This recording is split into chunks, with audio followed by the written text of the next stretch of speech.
Sejam bem-vindos a mais uma edição do Conexão Ibérica, um noticiário semanal que lhe traz as notícias que marcaram Portugal e Espanha. Para mais este programa, tenho comigo o meu colega Pablo González. Olá, Pablo, tudo bem? Tudo bien. Então, e as notícias da semana em Espanha são? Bueno, las tres noticias que he escogido esta semana son la segunda edición de la Conferencia Internacional de Lenguas Portuguesa y Española, será en noviembre en Brasil. La segunda es Fermoselle y Portugal se funden de nuevo en el segundo encuentro hispano-luso. Y por último, la presentación de un libro por la Junta de Castilla y León sobre recetas de la raya. Ok, então vamos começar com a Conferência Internacional das Línguas Portuguesa e Espanhola, que vão para a sua segunda edição, e o sítio também já sabemos, que acabaste de dizer, é o Brasil. O que é que vai acontecer nesta conferência? Bueno, en esta conferencia va a convocar a estudiosos de las lenguas portuguesa y española, así como estudiosos de la intercomprensión de estas dos lenguas en Brasilia, ¿vale? Va a ser el 24 y el 26 de noviembre de este año, ¿vale? De 2021. Y bueno, va a tener un formato híbrido con sesiones presenciales y sesiones temáticas. Y bueno, las instituciones que están involucradas son la OEI, el Ministerio de Asuntos Exteriores de Brasil, que es el país anfitrión, y bueno, también va a estar la CPLP, el Instituto Internacional de la Lengua Portuguesa, Instituto Cervantes, el Camões, etcétera. Es decir, que van a estar las principales instituciones de las dos lenguas, ¿no? El lema de la conferencia es Lenguas, Cultura, Ciencia e Innovación. Recordemos que es la segunda edición. En la primera estuvimos allí, en Lisboa. No pudo realizarse la segunda edición en el siguiente año por la pandemia, pero se va a realizar. Realmente para el trapecio es un lugar muy especial porque giran en los debates en torno a lo que es nuestra línea editorial, ¿no? Y lo que venimos aquí divulgando. Y bueno, los objetivos del comité organizador es, pues eso, contribuir a la reflexión sobre estrategias para potenciar el español y el portugués, considerando que estas lenguas forman el mayor bloque lingüístico pluricéntrico del mundo, ¿no? Son 800 millones de hablantes en 5 continentes, ¿no? Y también apuestan por poner en valor también las lenguas locales iberoamericanas, cuya expresión en la educación y en la cultura representa una enorme riqueza en común. Entonces, por tanto, estaremos muy atentos de este encuentro que para nosotros es muy importante. Estaremos, sim, senhora, atentos. Agora vamos passar para um outro evento, desta vez já na Península Ibérica. O segundo encontro hispano-luso já aconteceu e o que é que podemos retirar deste encontro? Bueno, es un encuentro hispano-luso local, ¿no? Es de Fermoselle y una pequeña ciudad de Zamora con enorme herencia sefardí y Portugal, el entorno de Portugal que está en las proximidades porque es una localidad rayana, ¿no? Bueno, este encuentro básicamente se hizo para potenciar los productos agroalimentarios y artesanos de la región, esa región rayana. Se llamó este encuentro como Sabores de Arribes, ¿no? Que es ese nombre que se da a esa microrregión.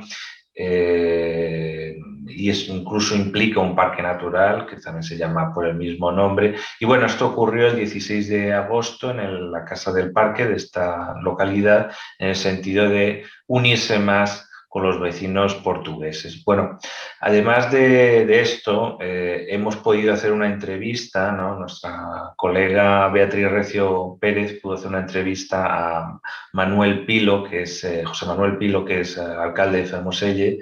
Y bueno, por citar algunas de sus declaraciones que me parece relevante, creo que hay una que destaca en la que dice: hemos tenido un problema grave durante varios meses, estuvo cerrada la frontera de Benposta, lo que supuso un lastre económico tanto para los industriales como para los empresarios de ambos lados de la raya. Felizmente se pudo abrir, si dicha situación hubiese pervivido, hubiésemos retrocedido en el tiempo cuando la frontera en España, ¿no?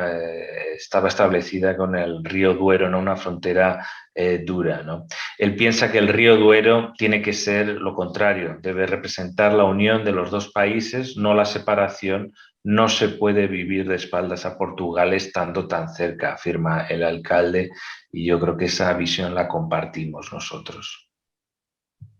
Bem, agora, já que cá em Portugal é meio-dia, aí é 1 da tarde, estamos na hora da refeição, estamos na hora do almoço. A Junta de Castilha e Leão tem um livro novo de receitas. Qual é que é o menu apresentado neste livro? Bueno, pues podemos ver cómo existe una nueva contribución a esto que llamamos en un sentido muy amplio iberismo cultural, ¿no? Pues aquí tenemos una manifestación de iberismo culinario y rayano. Entonces, pues bueno, esto es un recetario de La Raya, Receitas da Raya, acaba de publicarse. Hemos puesto el enlace, quien quiera puede ver. Todos esos platos, pues son los platos típicos de la frontera que hace sobre todo entre Castilla y León y lo que es el norte y centro de Portugal, lo que es la Beira, un poco los Trás-os-Montes, ¿no? Toda esa parte. Y bueno, se pretende divulgar toda esa identidad, todo ese mestizaje que hay en la raya, porque siempre ha habido conexiones más allá de las fronteras políticas y esos sabores, esos hábitos alimentarios, al margen de confrontaciones o de encuentros, siempre han circulado de un lado para otro, ¿no? Entonces hasta se puede considerar, los organizadores dicen que la cocina de la península ibérica está muy representada en esa cocina de frontera, ¿no? Entonces, pues bueno, el recetario de La Raya incluye 26 recetas preparadas en 14 restaurantes seleccionados de 7 localidades de la provincia de Zamora y Salamanca y 6 localidades portuguesas fronterizas. Un equipo profesional ha visitado estos 14 restaurantes en los que sus cocineros han elaborado in situ las recetas más emblemáticas, usando productos, claro, de la tierra. Y vienen una serie de fotografías, pues bueno, todo eso, ¿no? Entonces, pues bueno, recomendamos a nuestros lectores que si quieren pueden consultar esas recetas y bueno, en este tiempo veraniego seguro que interesa dedicarse un poco a la cocina, ¿no? Y en ese sentido, pues creo que es una buena noticia. Bueno, hasta aquí han sido mis 3 noticias. ¿Cuáles han sido las de Portugal? Bem, as notícias de Portugal, a primeira é aquela notícia que ninguém gosta de dar, a volta dos incêndios. Seguimos para uma breve história dos portugueses na Vuelta e acabamos com os espanhóis a virem comprar testes de antigênio a Portugal. Normalmente é ao contrário, são os portugueses que vão a Espanha a gasolina. Muy bien, pues vamos con la primera, con los incendios, que sabemos que, bueno, años pasados tuvimos experiencias traumáticas. Este año está bastante feo en general en todo el sur de Europa. ¿Cómo están las cosas en Portugal y en las zonas cercanas a España, en la frontera? Bem, cá em Portugal, depois de um verão fresquinho até, começámos com os incêndios. Mas não é só Portugal que está a ter este problema, infelizmente, todo o sul da Europa tem estado a arder. Estes são os maiores incêndios florestais no total de área ardida desde 2008. Estamos a falar de 430 mil hectares de área ardida, já é o dobro este ano do que aconteceu, e ainda vamos a metade do ano, do que aconteceu no ano anterior em todo o continente europeu. Em relação a Portugal, até ao momento, o maior incêndio ativo está a englobar concelhos do Algarve e do Alentejo. E este incêndio está a ser monitorizado por um satélite que é o Copérnicos, que também ajudou a mapear os estragos dos incêndios que aconteceram, dos estragos provocados pelos incêndios que aconteceram em Espanha. O que podemos retirar dos mapas que estão a ser mostrados por este satélite é que as alterações climáticas têm sido a principal causa destes incêndios não só no continente europeu, mas em todo o mundo. Mas vamos focar-nos aqui no continente europeu. E existe mesmo o perigo da época de incêndios, que em Portugal começa mais ou menos em maio, pode se estender, dependente do clima, até ao mês de outubro, que esta época de incêndios pode ainda ser maior e os incêndios serem ainda de maior dimensão. Em Portugal, este incêndio no Algarve não fez vítimas mortais, fez danos económicos, principalmente junto de agricultores que já poderão começar a pedir indenizações devido a tudo o que perderam. Estamos a falar de pessoas que perderam hectares e hectares de pomares. O Algarve tem uma grande exploração tanto de laranjas como de limões, de mel, etc, etc.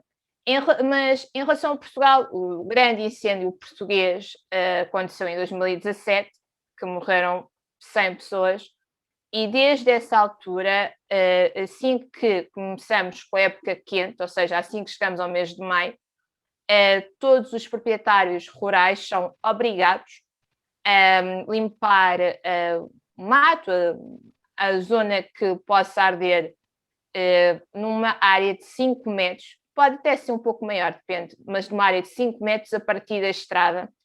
E Portugal está em alerta para incêndio, e sempre que estes alertas são dados, existem algumas coisas que não podem ser feitas. Ou seja, nada de queimadas, nada de churrascos ou de piqueniques numa área florestal, nada de trabalhar com máquinas agrícolas que podem lançar alguma chispa ou algo que possa provocar um incêndio, e nada de usar carros ou veículos motorizados, motoquatos, motos, em zonas verdes.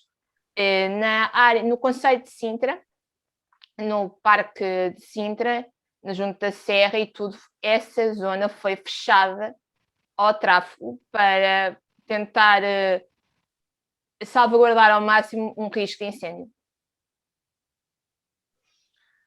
Muy bien, pues esperemos que estas altas temperaturas y estos incendios pues al final acaben reduciéndose y que no haya mayores dramas o tragedias como tuvimos en años pasados. Bueno, ahora pasamos a otro territorio, ¿no? Al territorio que también nos lleva un poco en ese imaginario de las vueltas ciclistas, ¿no? Que también nos lleva a ver esas geografías o esos bosques, ¿no? Esas vistas panorámicas. Vamos a hablar de la Vuelta a España, pero desde una perspectiva especial, ¿no? La perspectiva de los portugueses, ¿no? que han estado presentes en la Vuelta. Cuéntanos. Bem, há coisa de uma semana falámos dos espanhóis presentes na volta a Portugal, que entretanto acabou com a vitória de um português, Amar Antunes. Hoje falamos o contrário, falamos dos portugueses presentes na volta à Espanha, na conhecida Vuelta. Então, começamos com um contexto mais histórico. A Vuelta é 8 anos mais nova que a volta a Portugal, foi criada em 1935 e no calendário do ciclismo a nível mundial vem sempre depois da sua volta irmã ibérica. Desde que foi criada, já passaram pela volta à Espanha 164 corredores de origem portuguesa, mas os portugueses não começaram logo na competição, logo no primeiro ano, não. Os portugueses só chegaram a Madrid em 1945, por acaso foi um ano devido à Segunda Guerra Mundial, em que a participação de estrangeiros na competição espanhola estava diminuída e só os portugueses conseguiram marcar presença. Na edição de 2021, que já começou, temos como nomes conhecidos Nelson Oliveira, corredor que por acaso corre numa equipa espanhola, a Movistar, e o Rui Oliveira, que está na equipa dos Emirados Árabes Unidos. Mas estes são os portugueses que estão a correr em 2021, mas a presença portuguesa na Volta à Espanha. Volta à Espanha é essa que no ano passado, se não tivesse acontecido a Covid, teria tido uma etapa em Portugal. Esta presença portuguesa é bastante antiga. E podemos dizer, então, do palmarés dos portugueses na Volta à Espanha. Temos 11 vitórias em etapas, temos um recordista de participações, que é Sérgio Paulinho, ciclista, que chegou a ser medalha de ouro em Jogos Olímpicos, que tem um recorde de 8 participações na Vuelta, e temos o Joaquim Agostinho, que é considerado o maior ciclista da história do país. Bem, Joaquim Agostinho nunca ganhou a Vuelta, aliás, nunca nenhum português ganhou a Vuelta, mas quando ele participou por 3 vezes, se a memória não me falha, mas na primeira participação, que é o seu melhor lugar e o melhor lugar de um português, um segundo lugar, foi em 1974, e esta participação esteve envolvida em alguma polémica. Isto porque o português ficou em segundo lugar a apenas 11 segundos do vencedor da corrida, o espanhol José Manuel Fuente, e na altura a imprensa portuguesa falava mesmo de um roubo, entre aspas, no tempo do contrarrelógio, que tinha retirado a vitória ao português. Muy bien, y por último, ha habido un fenómeno especial, ¿no? En las relaciones, esas relaciones de comercio en la frontera, ¿no? Que hay fenómenos especiales allí, y en concreto con los test de antígenos. Cuéntanos. Sim, então, normalmente os portugueses passam a fronteira para comprar gasolina, que aqui é caríssimo. E agora estamos a assistir o fenómeno inverso, que são os espanhóis a passarem a fronteira para comprar testes rápidos de antigênio. O que acontece é que estes testes de antigênio em Portugal estão à venda em farmácias e em supermercados. E tem um custo que começa em 2,25€. Obviamente, se a pessoa comprar vários testes, estes vão ter outro custo. Mas um teste custa 2,25€. Em Espanha, a situação é completamente inversa. Estes testes só podem ser comprados em farmácias e têm um custo que pode variar de 7 a 10 euros. Ou seja, para quem esteja próximo da fronteira, fica mais barato vir ao lado português, já que o teste é 5 euros mais barato. E para além disso, é comprar em qualquer lado. Temos o caso e tudo da Mercadona, do supermercado que está presente nos 2 países, que em Espanha não pode vender estes testes, mas em Portugal pode. Este fenómeno de vinda de espanhóis para comprar testes em Portugal tem feito matéria em vários meios de comunicação social, e hoje em dia estamos numa era em que as redes sociais dominam, e nas redes sociais, como é óbvio, também não podia deixar de faltar esta conversa, e mesmo em tom de brincadeira, portugueses e espanhóis têm quase que feito trocas, do género, olha, vamos até à fronteira e trocamos. A gente dá-vos testes e vocês dão-nos bidões com gasolina para o carro. Mas pronto, cá em Portugal, continuando com a conversa dos testes de antigênio, cá em Portugal, pelo menos até ao dia 31 de agosto, porque o governo português tem estado a participar a compra destes testes em farmácias. Cada português tem direito a 4 testes por mês e um desconto de 10 euros na farmácia. Apenas tem que apresentar o cartão de cidadão, cartão esse que na parte traseira tem vários números, número de segurança social, de contribuinte e o número de saúde, para que esse número é que tem que ser registado para a pessoa ter direito a esta comparticipação. Esta comparticipação continuará em vigor até 31 de agosto, mas muito provavelmente irá cair, porque ontem, estamos a gravar isto uma sexta-feira, ou seja, na quinta-feira, foi anunciado que já havia a tal imunidade de 70% da população. Logo, esta comparticipação em princípio só ficará en vigor até el fin de este mes.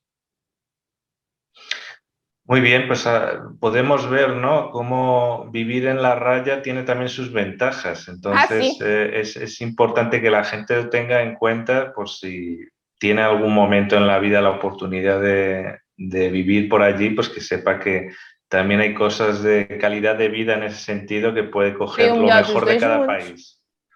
Así es, así es. Bueno, obrigado, Andrea. Este ha sido el repaso semanal a las principales noticias en la península ibérica. Nos podéis encontrar en eltrapecio.eu y seguirnos en redes sociales y YouTube. Nos vemos en la próxima edición. Muchas gracias. Até para a semana.